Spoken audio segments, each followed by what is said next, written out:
예, 설교자로 제가 매주마다 강단에 서게 될 때 항상 고민하는 것이 있습니다. 어떤 것이냐면은 정작 해야 할 말을 하지 못하는 경우가 참 많이 있습니다. 어, 여러분 제가 이 공동체에서 이제 목자들을 만나고 또 목원들을 만나고 또 우리 마을장들을 만나고 간사들을 만나면은 여러분 생각해 보십시오. 얼마나 많은 얘기를 듣겠습니까? 많은 얘기를 듣고 듣는 그 순간에 피가 거꾸로 솟는 일들이 있습니다. 내 가만두지 않으리라 이런 생각이 막 들고 막 이렇게 분노하는데 그걸 어떻게 이야기를 할까? 여러분 저는 결국 이야기를 잘 못합니다. 왜 이야기를 못하냐면요, 해야 될 얘기가 분명히 있어요. 그런데 차라리 그걸 모르면은 편하게 이야기를 할 수 있습니다. 그런 상황이나 어떤 이런 것들을 모르면 편안하게 이야기할 수 있는데 알고 나면은 참 이야기하기가 어렵습니다. 왜냐하면은 뭔가 이렇게 표적 설교 이런 것 생기면 설교에서 표적이 나타나면 좋겠지만 표적을 제가 대상으로 설교를 하게 되는 것은 좀 뭐랄까요, 좀 당사자를 불편하게 할 수도 있고요. 또 저도 정말로 해야 될 말씀과 때로는 내 안에 있는 그 나의 사적인 감정이 이게 뭐랄까 혼돈스럽게 있는 것을 정리하지 못하는 경우가 생길까 하는 두려움 때문입니다. 그래서 혹시나 여러분들이 가끔씩 이거 목사님 뭐 아시는 거 아니야? 이렇게 생각하시면서 뭔가 목사님께서 나한테 하시는 얘기 같은데 계속 이쪽을 쳐다보고 얘기하시죠. 이런 생각이 들면은 그거는 성령님의 은혜라고 생각하십시오. 그 찔림은 건강한 찔림입니다. 아시는 것 같아? 여러분 저는 알면은 가급적 얘기 안 합니다. 돌려서 얘기하거나 아니면은 뭐 다른 기회를 빌어서 얘기하지 뭔가 이번 주에 뉴스를 가지고 설교하진 않아요. 그래서 그럴 때는 여러분들이 겸허하게 받아들이시고 목사님 뭐 알고 이렇게 설교에서 나를 찌르시는 거 아니야? 그렇게 생각하지 않으셔도 될 것 같습니다. 제가 참 그렇게 하지 못하는 이유 뭐 스스로 생각해 보면은 제 담이 약하기도 하고요. 또 한편으로는 진짜로 격려를 넘어서서 정말로 책망을 할 때 참 그때 그 책망만큼의 사랑이 함께 수반되지 않으면은 그것이 때로는 이렇게 뭐랄까요, 상처만 남게 되는 경우가 있다는 것을 제가 알기 때문입니다. 어떻게 격려와 책망 또 책망과 더불어 꾸짖음과 더불어서 사랑을 함께 줄 것인가, 이게 늘 저한테 리더십으로서의 과제입니다. 저는 오늘 이 본문 우리가 읽은 빌립보서 마지막 본문에서 바울의 참된 사랑을 우리가 발견할 수 있다라고 생각합니다. 마무리를 하는 4장입니다. 바울의 서신의 제일 마지막 부분, 그리고 큰 핵심 알맹이는 우리가 이야기했죠. 2장에서 큰 덩어리 하나를 다뤘고요. 3장에서 큰 덩어리를 다뤘습니다. 그리고 그 덩어리를 주변부로 여러 가지 이야기들이 있죠. 자, 그리고 나서 바울이 마무리를 하는 맥락에서 갑자기 2절에 보시면 유오디아와 순두계라고 하는 이름을 거론합니다. 이 두 사람의 이름을 거론하는데 이 두 사람에게 바울이 이야기하는 것은 2절 보시면 주 안에서 같은 마음을 품으라라고 하는 메시지입니다. 바울이 정말로 뭐랄까요, 해악을 끼친 사람, 그들을 멀리하라라든지 그들이 이렇게 악행을 행했다든지 그럴 때는 이름을 거론하는 경우가 있습니다. 그런데 이 사람들은 공동체 안에 있고요. 아마도 정황상 지도자였던 것 같습니다. 자, 이 서신은요, 여러분, 바울이 쓴 이 서신은 아마도 에바브로디도를 통해 가지고 그 빌립보 교회에 전달이 됐을 것이고요. 전달이 되고 나면은 그 서신을 에바브로디도든지 그 교회의 지도자가 모두가 모인 자리에서 읽었을 것입니다. 자, 여러분, 그리고 그 자리에서 유오디아와 순두계는 아마도 리더십의 자리에 있는 그러한 사람이었던 것 같아요. 앞자리에 앉아 있을 수 있겠죠. 앉아서 사랑하는 바울의, 사랑하는 교회를 향한 메시지를 듣고 있는데 갑자기 마지막에 두 사람의 이름이 거론됩니다. 여러분 얼마나 충격적인 순간이겠습니까? 이례적으로 바울이 두 사람의 이름을 거론한 것이죠. 자, 우리가 그래서 이것을 역으로 추론해 보자면은 빌립보 교회, 그 교회는 하나님을 뜨겁게 사랑했던 여러 사람들이 있었고 바울과의 긴밀한 연결 속에 있었고 바울을 끝까지 바울의 복음 사역을 잘 서포트하는 좋은 공동체였는데 그 안에서 리더십들 간에 불화가 있었던 것입니다. 자, 그것을 바울이 정면으로 이야기를 합니다. 자, 그리고 2절에 보시면은 주 안에서 같은 마음을 품으라라는 말로 권면을 하고 있습니다. 여러분, 주 안에서 같은 마음을 품으라라고 하는 이 용어는 사실은 우리가 2장에서 한번 보았던 단어입니다. 2장 1절에 보시면은 이렇게 얘기합니다. 그러므로 그리스도 안에 무슨 권면이나 사랑의 무슨 위로나 성령의 무슨 교제나 긍휼이나 자비가 있거든. 2절 마음을 같이하여 같은 사랑을 가지고 뜻을 합하며 한 마음을 품어. 자, 여기에 마음을 같이하여라고 하는 것이 같은 마음을 품으라와 거의 유사한 어구입니다. 지금 바울은 2장에서 했던 메시지와 연결되는 관점에서 유오디아와 순두개를 권하고 있는 겁니다. 여러분, 그러면 2장에서 어떤 일이 있었습니까? 2장에서 바울은 한 마음을 품으라라고 이야기하면서 제가 이야기했죠. 한 마음 품는 것이 얼마나 어렵습니까? 한 마음을 품기 위해서 바울이 내밀은 카드는 무엇이냐면은 처방전은 그리스도 예수의 마음이었어요. 그리스도 예수의 정말로 높이 되신 예수님께서 낮아지시고 종의 형체를 입으시고 죽기까지 복종하신 그 삶이었어요. 그 삶을 우리가 품기 전까지 우리는 절대로 한 마음을 품기가 어려운 사람, 우리는 절대로 상대방을 낮게 여기고 정말 상대방을 돌보아주고 챙겨주는 그러한 섬김을 하기가 참 어려운 본성을 가지고 있다는 거예요. 바울이 그 얘기를 하고 이제는 후반부로 돌아와서 종결부에서 유오디아와 순두개에게 그 권면을 합니다. 아마도 유오디아와 순두개는 이 2장에서 바울이 이야기했던 그 중요한 핵심적인 알맹이가 무엇인지를 직접적인 권면 속에서 다시 한번 발견해야 했을 것입니다. 자, 그렇다면 바울이 유오디아와 순두개를 거론하면서 직접적으로 이 이야기를 하는 이유는 무엇일까요? 그것은 우리가 몇 주가 지났지만 이전에 바울이 3장 후반부에서 무슨 얘기를 했는가 하는 것을 조금 더 살펴보면서 생각하면 좋을 것 같습니다. 3장 18절 여러분 한번 보시면은 바울이 이렇게 얘기합니다. 여러 사람들이 그리스도의 십자가의 원수로 행한다. 자, 여러 사람들이 그리스도의 십자가의 원수로 행한다. 이것을 바울이 눈물을 흘리면서 내가 말하고 여러 번 너희들에게 이야기했다. 자, 그러면 제가 그리스도의 십자가의 원수를 크게 두 부류로, 그리고 두 부류마다 또 두 종류로 나눠서 네 부류로 설명을 했습니다.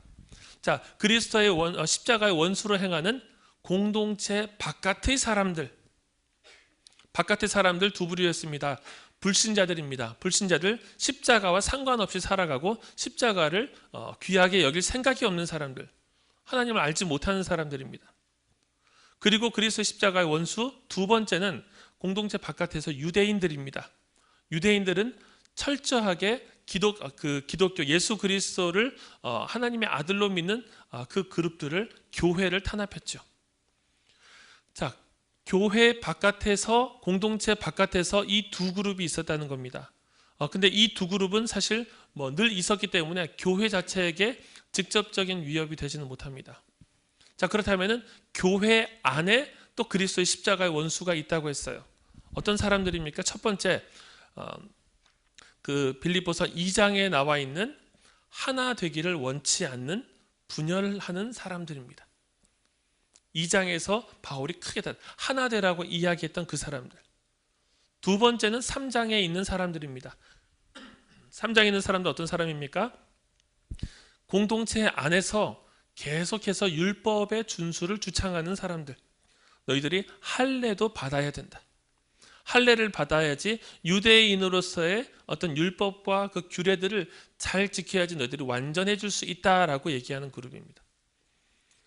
바울은 눈물을 흘리면서 그리스도의 십자가의 원수들에 대해서 이야기합니다. 자, 그렇다면은 그 맥락에서 우리가 한번 봅시다. 땅의 일을 생각하고 그들의 마침을 멸망이고 그들의 신은 배라고 19절에 이야기하고 있는데, 이 그리스도 십자가의 원수로 행하는 그 맥락 속에서 바울이 지금 4장 2절에서 같은 마음을 품으라 라고 이야기하는 거예요.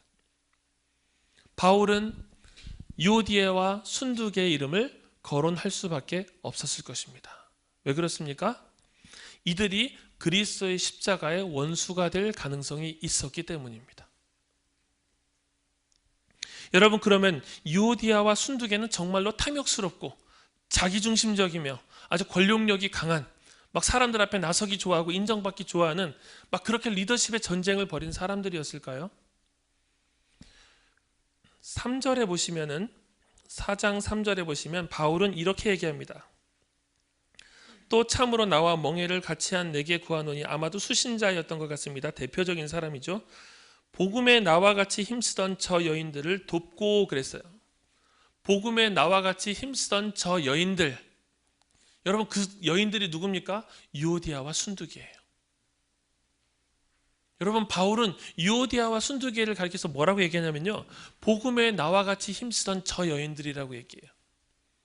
그냥 어찌어찌 하다가 권력력이 높아서 눈에 띄고 싶어서 주목받고 싶어서 올라간 사람들이 아니라 적어도 하나님의 복음에 있어서 함께 수고를 계속해서 감당했던, 빌립보서 초반부에 보시면은 바울이 뭐라고 얘기하냐면요, 5절에서 내가 너무나도 너희들을 생각하면 기쁘고 감사한데 왜 그러냐? 너희가 첫날부터 이제까지 복음을 위한 일에 참여하고 있기 때문이라. 복음을 위한 일에 너희들이 나와 함께 동참하고 있었기 때문이다. 그리고 나서 이 4장 3절에서 복음에 나와 같이 힘쓰던 대표적인 사람들 두 사람이라. 유오디아와 순두개. 여러분, 그래서 우리가 유오디아와 순두개를 조금 더 달리 생각해 볼 필요가 있어요. 정말로 공동체에 헌신적이었던 사람들. 바울과 더불어서 함께 이 공동체의 복음의 전파를 위해서, 공동체가 복음 안에서 세워지는 일을 위해서 애쓰고 수고했던 사람들. 자, 여러분, 그런데 바울이 이들의 이름을 거론한 이유는 무엇입니까? 이들이 괴물이 되어갈 수 있기 때문입니다. 하나님을 향한 사랑이 우리 안에서 뜨겁게 일어나고 복음을 위해서 열심히 수고하고 애쓰다가도 여러분, 우리가 괴물이 될 수가 있습니다. 주 안에서 작은 부분에서 조금씩 삐끗하기 시작합니다. 뭔가 안 맞는 것 같아요. 뭔가 불편해지기 시작해요. 그리고 뭔가 충돌이 생기기 시작합니다. 의견들이 서로 달라지기 시작해요. 여러분, 그러다가 하나님의 나라를 위해서 내가 진력해야 될 방향이 어느 시점에서는 저 사람으로 향하는 거예요. 저 사람의 생각과 의견이 계속 나랑 충돌하는데 관심사가 저 사람으로 바뀌어가는 거예요. 유오디아는 순두개를 생각하고 있고 순두개는 유오디아를 생각하고 있습니다. 그리고 함께 하나님 나라를 위해서 세워가야 되는데 두 사람이 어느 시점에서는 서로의 대립에 너무나도 많은 에너지를 쏟고 있는 거예요. 괴물과 싸우다가 괴물이 되어가는 겁니다. 내가 당한 만큼 그 사람한테 돌려주고 또 그 사람한테 가한 만큼 내가 돌려받고 하다가 어느 시점이 되고 나면은, 여러분, 우리 아이들 싸우는 거 아십니까? 저희 아이들 싸우는 걸 제가 가끔씩 구경하고 있노라면은, 뭐 툭 쳤다가 이제 그것보다 조금 더 세게 칩니다. 네가 먼저 쳤잖아 이러면서. 그러면은 어떻습니까? 산술적으로 같은 힘의 양이 총량이 저한테 상대방한테 올 수 있습니까? 꼭 더 때리죠. 더 때렸잖아. 그럼 나중에 어떻게 됩니까? 머리를 잡고 이제 딱 일체가 되죠. 일체가 됩니다. 막 하다가 놔 이렇게 되다가 하나 둘 셋 하면 놔, 하나 둘 셋 하면 서로 잡고 있어요.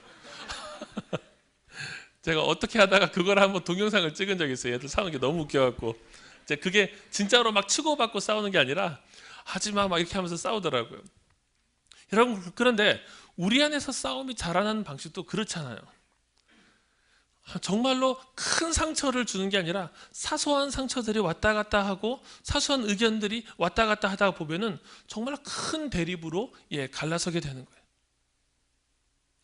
바울이 지금 유오디아와 순두개를 향해서 이 경고를 하고 있는 거예요. 같은 마음을 품어라. 너희들은 지도자다. 복음에 나와 함께 했던 너희들 같은 마음을 품어라.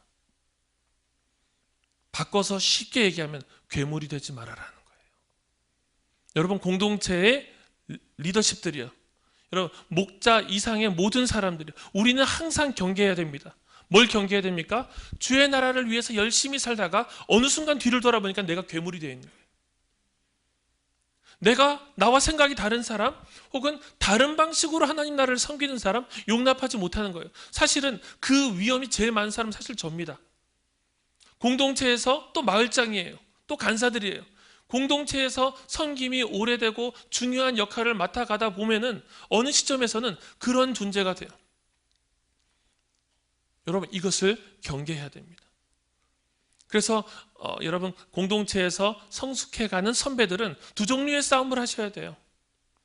세상에 있는 적과의 싸움을 하셔야 됩니다. 이 공동체 안에서 공동체 바깥에서 들어온 세상의 정신과 열심히 싸우셔야 돼요. 여러분, 그런데 그 적과 싸우면서 끊임없이 내 안에 괴물과 싸우셔야 돼요.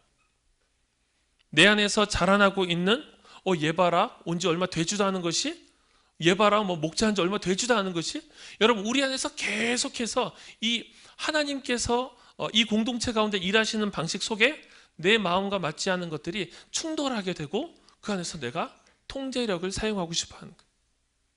통제력을 사용하고 싶어 하고, 내 안에 있는 사람들의 말의 권세를 사용하고 싶어 하고, 내가 괴물이 되어가는 순간이죠. 저는 단번에 괴물이 되는 일은 없다고 생각해요. 단번에 그렇게 사람이 획 가는 일은 없다고 생각해요. 서서히 괴물이 되어갑니다. 서서히 복음의 가르침으로부터 내가 멀어져 갑니다. 하나님께서 어떻게 나 같은 사람을 목자로 세우셨지?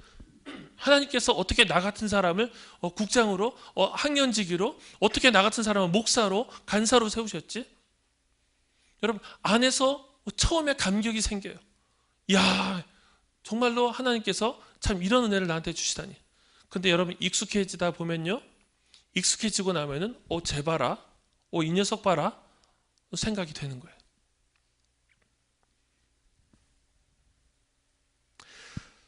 저는 바울이 이와 같은 이야기를 직접적으로 두 사람에게 했던 것, 이것은 두 사람을 깎아내리거나 상처를 주기 위함이 아니라는 것을 확실히 알겠습니다. 왜 그렇습니까? 나중에 보겠지만 바울의 마음에는 이들 향한 사랑이 충만해요. 1장부터 끊임없이 바울의 마음에는 이들을 향한 사랑이 충만합니다. 그 충만한 사랑 속에서 이들을 권면하고 있는 거예요. 왜 이름을 거론해야 됐을까요? 그만큼 중요한 일이기 때문입니다. 혹은 공동체의 많은 사람들이 알고 있는 일이었기 때문일 수도 있습니다. 이미 파다한 사실, 이미 어느 정도 드러나 있는 사실. 여러분, 그런데 저는 세 번째로 바울이 그들의 이름을 거론하면서 따끔하게 이야기했던 이유, 저는 바울의 삶에서 한 가지 답을 찾아봅니다. 여러분, 바울은 복음의 열정이 굉장히 뜨거웠던 사람이죠. 다메섹에서 회심을 한 이후에 바울은 하나님 나라의 복음을 증거할 열정이 굉장히 컸어요. 자, 그래서 바울이 1차 전도 여행을 떠납니다. 안디옥 교회에서 파송을 받아서 누구와 갔습니까? 바나바와 같이 갔죠. 여러분, 바나바와 바울이 함께하면서 그들을 서포트하는, 쉽게 말하면은 뭐랄까요? 바울과 바나바의 그 사역을 함께 도우려고 갔던 사람인데 그의 이름이 마가예요.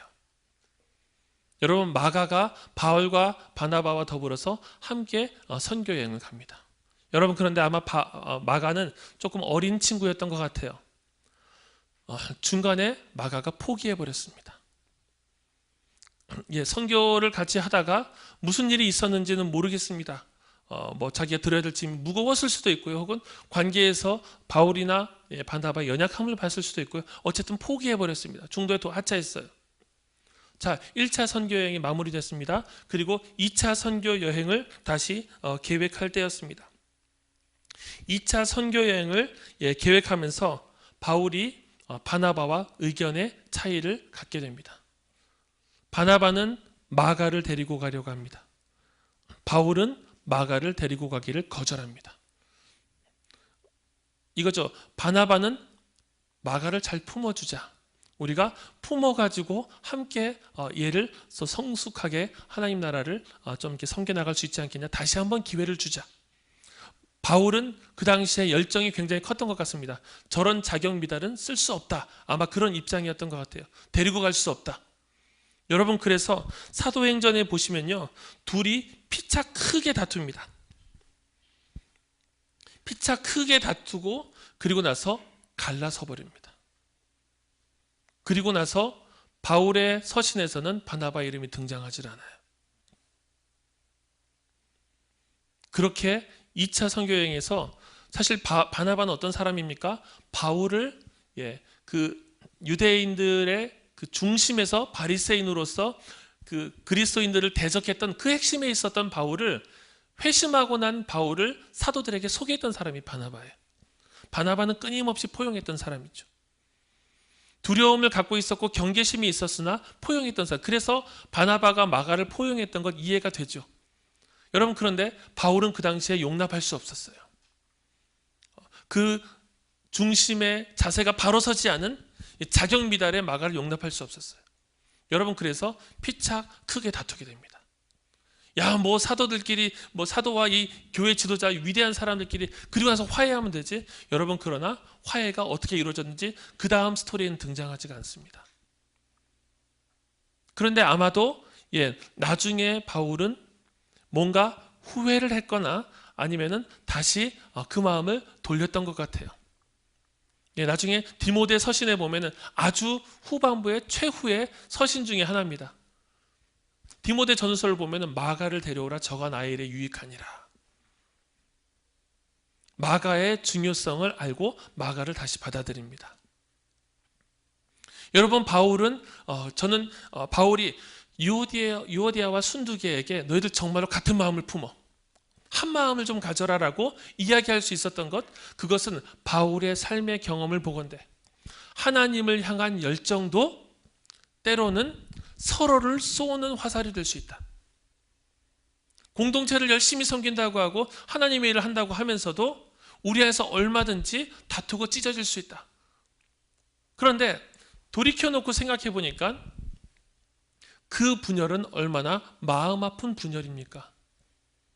우리가 하나됨을 보여줘야 다른 사람들이 우리를 보면서 아, 저렇게 사랑하는 거구나를 알 수 있는데 그 하나됨이 우리 안에서 이미 갈라져 버린 거예요. 사실 그 이유는 첨예한 어떤 방식의 차이, 노선의 차이였지 복음의 본질의 차이는 아니었어요. 복음을 증거하자, 하나님 나라를 세우자 똑같았습니다.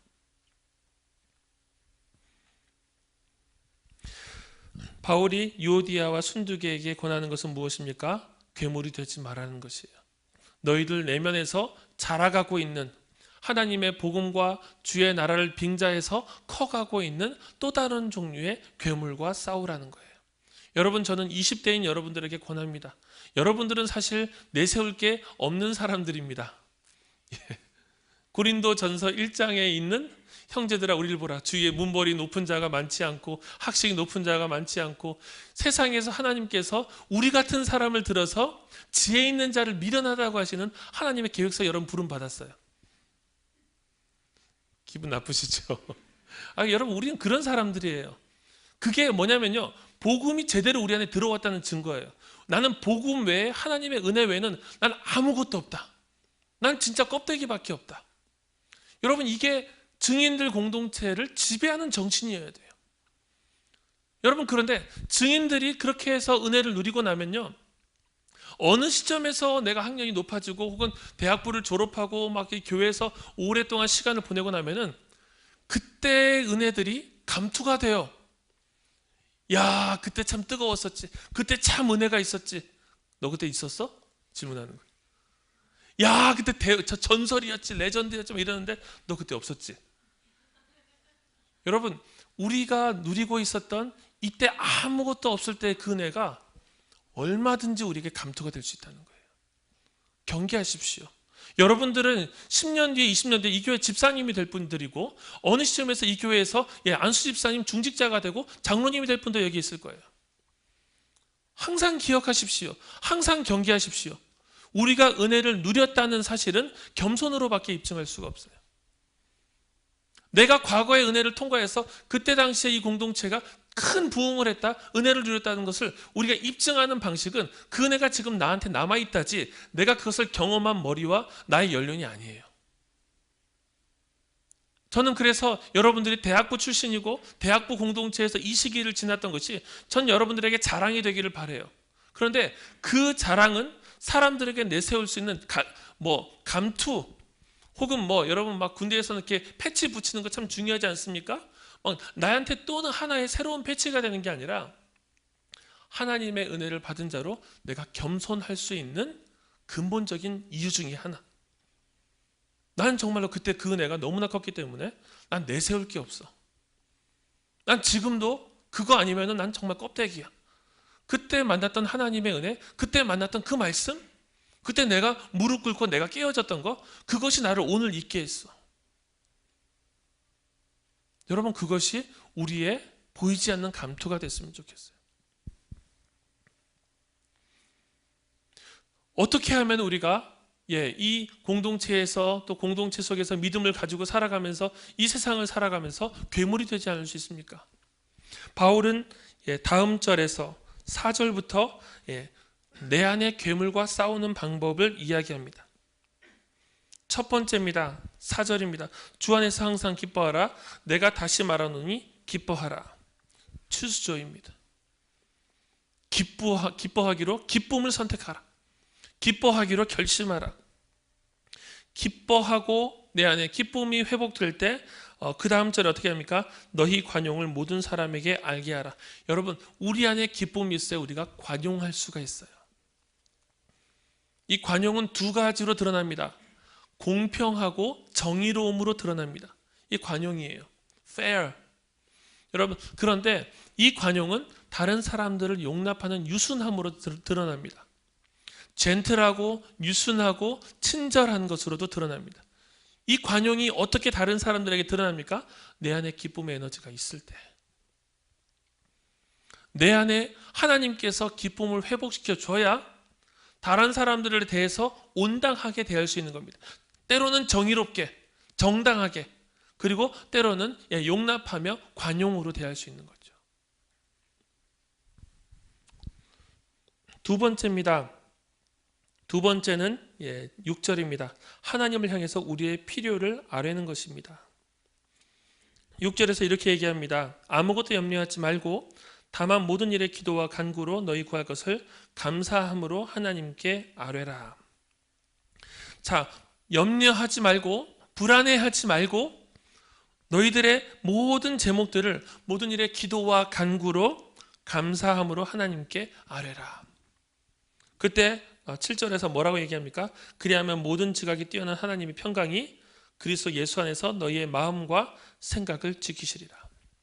내 안의 괴물과 싸우는 방법 두 번째입니다. 두 번째는 내 안의 염려와 근심과 고통이 되는 제목들을 가지고 하나님 앞에서 씨름하고 몸부림하라는 거예요.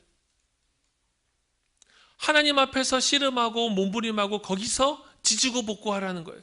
사람과 지지고 볶고하는 게 아니라 너 왜 나한테 그 말했어? 너 왜 나한테 그런 식으로 대했어? 행동했어? 이것을 사람과 해결 보는 게 아니라 하나님 앞에서 지지고 볶는 사람. 그래서 여러분, 우리는 이렇게도 얘기할 수 있습니다. 이 첫 번째와 두 번째, 괴물과 싸우는 이 두 가지는 따로 별개의 선택지가 아니라 사실 합쳐져 있는 거예요. 여러분, 어떻게 기뻐할 수 있습니까? 어떻게 기뻐하죠?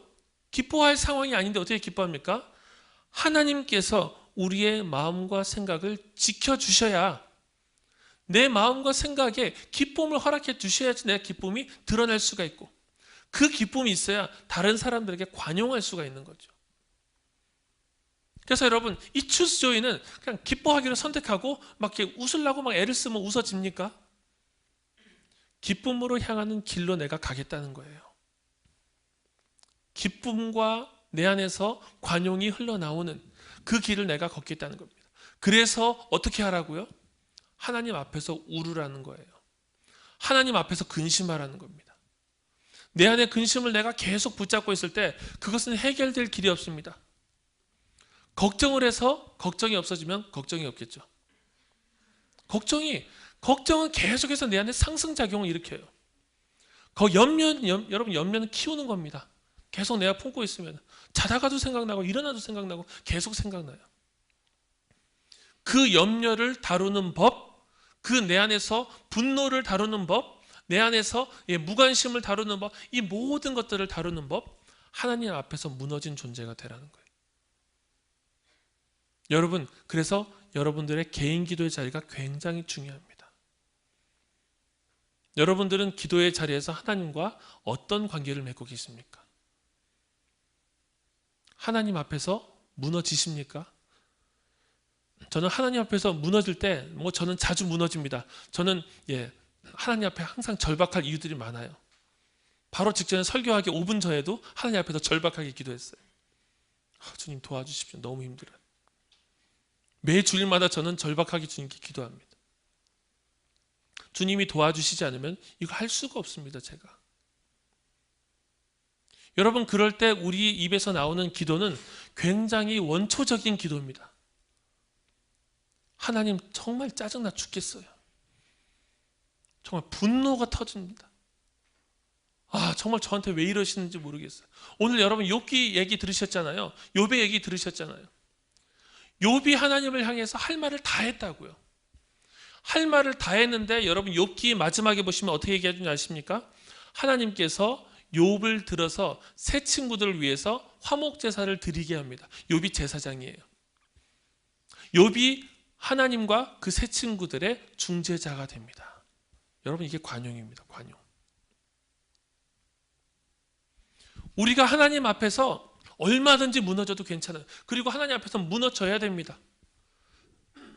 내가 하나님 앞에서 꼿꼿하게 서 있어서 하나님과 무슨 그 딜을 하겠습니까?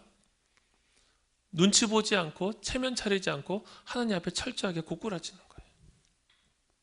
엎드려지는 겁니다.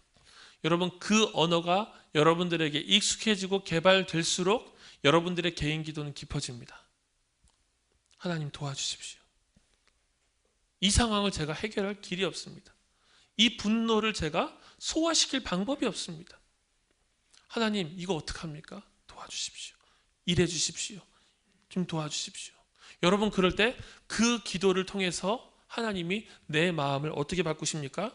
7절, 모든 지각에 뛰어난 하나님의 평강. 이 모든 지각이라는 것은 understanding, 내가 알고 있는 모든 이해를 넘어선, 내가 기도하기 전부터 이렇게 해야 될까? 저렇게 해야 될까? 이렇게 해야 될까? 머리를 막 굴려요. 답이 안 나와요. 주님께 기도합니다. 하나님께서 이 모든 것을 초월한 뛰어넘은 하나님의 방식을 알려주시는 거예요. 내 존재가 바뀌어서 이 상황을 통과해 나가게 하시는 것. 여러분, 그 경험을 해보시면 중독성이 있습니다. 이제는 사소한 것들을 가지고 하나님께로 계속 가지고 가는 거예요. 여러분, 하나님께서 그것을 기뻐하십니다. 여러분, 어린 자녀가 필요마다 아빠에게, 엄마에게 와서 이야기하는 것, 엄마 아빠는 그것을 이거 좀 네가 좀 알아서 해. 엄마 아빠는 기뻐해요. 물어보고 와서 그것을 가지고 그대로 실천하려고 하고, 여러분 기뻐합니다. 여러분, 그런데 우리 아이가 지금 이제 100일이 지났는데 똥 쌌는데 숨겨요. 울지도 않고, 이거 어떡하나, 이거 창피해가지고. 매번 내가 똥을 싸네. 그래서 냄새도 좀 나는 것 같고. 여러분, 얘가 이러기 시작하는 순간 어떻게 됩니까? 짓무름이 시작됩니다. 짓무르는 거예요. 자기가 해결을 못해요. 여러분, 그냥 얘기하는 거예요. 주님, 제가 또 똥을 쌌습니다. 그렇죠? 주님, 제가 하는 일이 항상 이런 거예요. 주님, 또 실패했어요. 제가 또 사람의 마음을 핥혔습니다. 여러분, 주님, 저는 또 이런 식으로 살았어요. 여러분, 그거 그대로 가지고 가는 거예요. 여러분, 그리고 그 안에서 주님이 주시는 회복의 은혜, 주님께서 내 마음을 지켜주시는 그 은혜를 가지고 내가 서는 겁니다. 여러분, 그러면은 두 가지 정체성이 생겨요. 신자에게 두 가지 정체성. 첫 번째 뭡니까? 신자는 죄인입니다. 죄인이기 때문에 하나님 앞에서 철저하게 엎드려질 수밖에 없고, 또 우리는 또 죄를, 새롭고 신선한 죄를 갖고 주님께 나아가는 거예요. 그런데 동시에 의인입니다. 의인이기 때문에 하나님께서 주시는 의롭다함을 받아서 서는 거예요. 그래, 나는 죄인이지만 하나님의 의롭다함의 은혜를 누리고 서는 자다. 여러분, 그래서 우리가 다른 사람을 향하여서 기쁨과 당당함과 담대함을 가지고 사람들을 대할 수 있는 거예요. 왜? 주님께서 내 마음과 생각을 지켜주셨기 때문에. 성벽처럼, 성문처럼 견고하게 튼튼하게 지켜주셨기 때문에. 여러분, 다윗이 쓴 여러 시편의 시가 있지요. 그 시를 보시면 그 중에 하나가 시편 3편입니다. 시편 3편 우리 같이 한 번만 보고 말씀을 좀 맺겠습니다. 시편 3편을 보시면 나중에 따로 한번 나눌 기회가 있기를 바랍니다. 시편 3편의 표제는 다윗이 그의 아들 압살롬을 피할 때 지은 시예요. 여러분, 다윗이 아들 압살롬을 피할 때 이스라엘이 완전히 압살롬에게로 넘어가는 위기감을 느꼈던 때입니다. 그래서 수많은 다윗의 부하들이 압살롬의 편으로 전향합니다. 다윗은 아주 황급하게 성전을 떠나서 도망칩니다. 그래서 그 당시는 정말로 이 다윗 일파가 정말 그 바람 앞에 등불처럼 정말 작은 어떤 그 위기만 만나도 무너질 수밖에 없던 그런 때였어요. 그래서 다윗이 뭐라 얘기합니까? 1절, 여호와여 나의 대적이 어찌 그리 많은지요? 일어나 나를 치는 자가 많으니이다. 대적들이 너무 많은 겁니다. 자신의 편들이었던 사람들이 사실은 자기 편이 아니었어요. 두 번째, 많은 사람이 나를 대적하여 말하기를 그는 하나님께 구원을 받지 못한다나이다. 대적이 많을 뿐만 아니라 영적으로도 그는 버림받은 자 같았어요. 그런 식으로 행동하고 밧세바를 범했고 너는 하나님께로부터 구원받지 못할 사람들. 영적인 소외감 가운데 다윗이 있었어요. 자, 여러분, 이때 하나님께서 그를 붙들어 주시고 다윗이 하나님을 의뢰하기 시작합니다. 3절과 4절이죠. 다윗이 하나님을 다시 의지하기 시작해요. 나는 버림받은 자고 나는 대적이 많은 자지만 주님께서 여전히 나의 방패시고 영광이시고 머리를 드시는 자입니다. 그때 주님의 응답을 누린 다윗의 핵심적인 변화가 5절입니다. 여러분, 5절은 조금 보면 좀 생뚱맞죠. 내가 누워 자고 깨었으니 여호와께서 나를 붙드십니다. 내가 자다가 일어났다. 난 잘 잤다. 뭐 이런 거죠. 그럼 잘 잤어요, 바울이. 이게 왜 중요합니까? 전쟁의 한 복판에서 다윗이 단잠을 잔 거예요. 설교의 한복판이 아니라 깨십시오. 이것은 축복의 증거가 아닙니다. 이 전쟁의 한 복판에서 대적이 그렇게 많고 나를 치는 자, 넌 버림받은 자야, 이렇게 얘기하고 있고, 여러분 6절에 보십시오. 1000만인이 나를 에워싸 진친다 하여도 이 수많은 사람들이 다윗의 근처에서 지금 다윗을 노리고 있어요. 여러분, 그런데 다윗이 잘 잔 거예요. 이게 뭘 보여줍니까? 다윗의 평정심이 회복된 거예요. 대적들이 싹 물러간 것이 아니라 대적들이 여전히 있고 그들의 떠드는 소리가 다윗에게 막 들려요. 너는 부정한 자, 너는 버림받은 자, 너는 버림받은 자고 구원 얻지 못할 자야. 네가 이렇게 되는 것은 인과응보야. 당연해. 그 속에서 다윗이 하나님을 철저하게 붙잡았을 때 다윗이 자고 깬 겁니다. 이 내가 누워 자고 깨서이 뭡니까? 다윗의 평정심의 회복을 보여주는 거예요. 여러분, 다윗이 회복된 순간입니다. 나중에 여러분 열왕기하의 스토리를 보시면요, 다윗이 하나님의 법궤를 가지고 오는 사람에게 법궤를 성으로 돌려보내라고 얘기해요. 법궤가 있으면은 아무래도 뭡니까? 종교적인 정통성이 다윗에게 있는 것 같고 뭔가 주술적인 의미로서도 다윗이 유리할 것 같은데 다윗이 얘기해요. 법궤를 돌려보내라. 하나님께서 은혜 주시면 내가 다시 성전으로 돌아갈 것이다. 그런데 하나님을 내가 이용하지 않겠다. 회복된 다윗이 고백하는 거예요. 여러분, 내 안에 괴물과 어떻게 싸웁니까? 내 안에 비참함과 내 안에 드는 모든 감정의 찌꺼기, 내 안에 모든 감정에 남아있는 배설물들, 이거 하나님께로 갖고 가는 거예요. 주님, 은혜 주십시오. 오늘도 저는 주님 외에는 살 수가 없는 자입니다. 다시 회복해 주십시오. 치유해 주십시오. 그리고 나서 하나님께서 회복하시는 것은 상황의 변화가 아니라 내 중심의 변화. 천만인이 애워싸 나를 진친다 하더라도 내가 두려워하지 않겠다. 내가 누워 자고 깨는 것이죠. 여러분, 이 평안이 이 공동체 가운데서 개인의 골방에서 주님께 엎드리는 자들에게, 엎드리고 간구하고 기도하는 자들에게 주어질 것입니다. 하나님께서 이 평안으로 우리를 붙들어 주실 것입니다.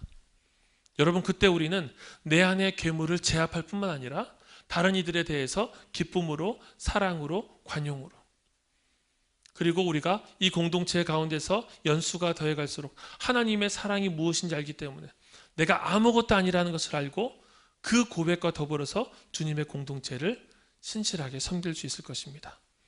여러분, 그래서 이 얘기는, 이 본문 말씀은 유오디아와 순두계뿐만 아니라 훗날에 복음으로 함께 수고하면서 어느 곳에서든지 유오디아와 순두계가 될 여러분들에게 주시는 메시지예요. 오늘부터 괴물과 싸우시기 바랍니다. 그 싸움을 성공적으로 수행할 때 어느 시점에서 우리는 하나님 나라를 위해서 정말로 귀한 역할을 하고 있는, 그때 바울이 4장 1절에서 이야기하는 나의 사랑하고 사모하는 형제들, 나의 기쁨이요 면류가 아닌 사랑하는 자들, 우리가 그렇게 이 공동체 가운데서 역할 감당할 줄 믿습니다. 우리 같이 한번 찬양하고 기도하도록 하겠습니다.